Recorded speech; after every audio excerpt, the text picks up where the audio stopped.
आपके साथ ललित। और चलिए खबरों की शुरुआत करते हैं। बड़ी खबर जो कि रायपुर से आ रही है। नग्न प्रदर्शन पर बीजेपी आक्रामक मोड में दिखाई दे रही है।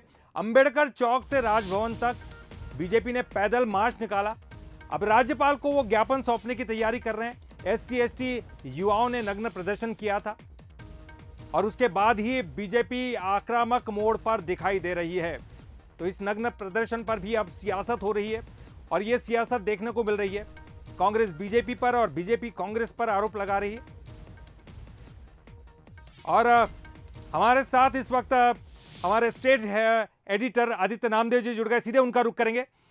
आदित्य जी, जो एक प्रदर्शन हुआ था उस प्रदर्शन पर जमकर सियासत हुई थी। निश्चित तौर पर कई तरह के सवाल भी उठे थे और 23 सालों में इस तरह का प्रदर्शन किसी ने भी नहीं देखा होगा, लेकिन अब उस पर भी सियासत हो रही है बीजेपी और कांग्रेस के बीच में। क्या कुछ कहेंगे? देखिए, भारत में इस तरह का अलग प्रदर्शन है। 17 साल हो गया मुझे छत्तीसगढ़ में पत्रकारिता करते, आज तक ऐसा प्रदर्शन पूरे छत्तीसगढ़ में नहीं हुआ।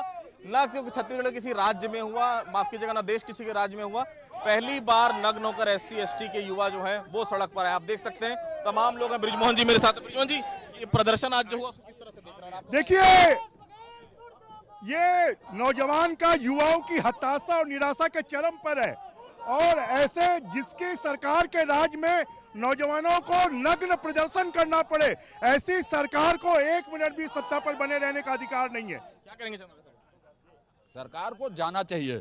अब चरम असंतोष प्रकट हो गया। देश में अपनी तरह की पहली घटना है। छत्तीसगढ़ का सर शर्म से झुक गया। उनका कहना है कि आपके समय का है ये पूरा मामला। हमारे समय का कर देंगे। त्याग पत्र दे देना चाहिए और सत्ता सौंप देना चाहिए। हम जांच भी करवा लेंगे, बर्खास्त भी कराएंगे, कार्रवाई भी करेंगे।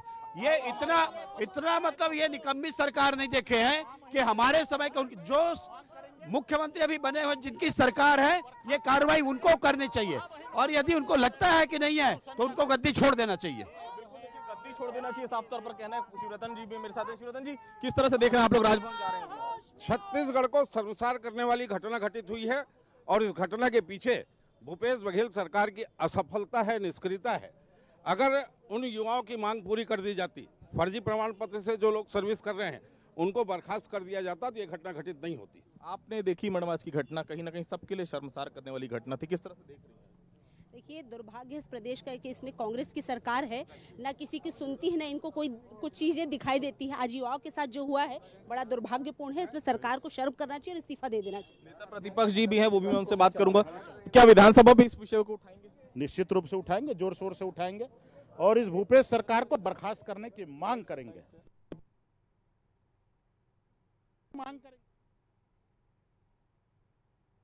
सरकार को बर्खास्त करने के लिए। तो देखिए, ये जो विरोध प्रदर्शन था जो सुबह शुरू हुआ था, ये विरोध प्रदर्शन बहुत अलग तरह का रुख अख्तियार कर लिया और निश्चित तौर पर शर्मनाक घटना थी, क्योंकि भारत में ऐसी घटना देखने को इसके पहले मिली नहीं। और ये घटना अगर सामने आ रही, क्या है युवाओं की मांग, उस पर निश्चित तौर पर विचार करना चाहिए। और अगर केवल और केवल कुछ लोगों की नौकरी का सवाल है जो फर्जी सर्टिफिकेट के आधार पर अगर नौकरी पाएं, जांच कराकर सरकार को कड़ी से कड़ी कार्रवाई करना चाहिए। फिलहाल ये पूरा विषय राजभवन आ चुका है, राज्यपाल के पास मिलने जा रहे हैं भारतीय जनता पार्टी के विधायक और निश्चित तौर पर इनकी मांग यही है सरकार को बर्खास्त करने की। राज्यपाल इस विषय पर कौन सी इंक्वायरी कॉल करते हैं तो हमारी सबकी नजर होगी, लेकिन हाँ, एक बड़ा बैठे बिठाए मुद्दा जो है वो भारतीय जनता पार्टी विपक्ष को मिल गया है। बिल्कुल निश्चित ही कई जो है राजनीति में तो मुद्दे तलाशते ही रहते हैं और खासतौर पर एससी एसटी का ये बड़ा मुद्दा है। बीजेपी को मिला हुआ भुनाने की कोशिश तो होगी। बहुत बहुत शुक्रिया आपका इस पूरी जानकारी के लिए। चलिए खबरों में हम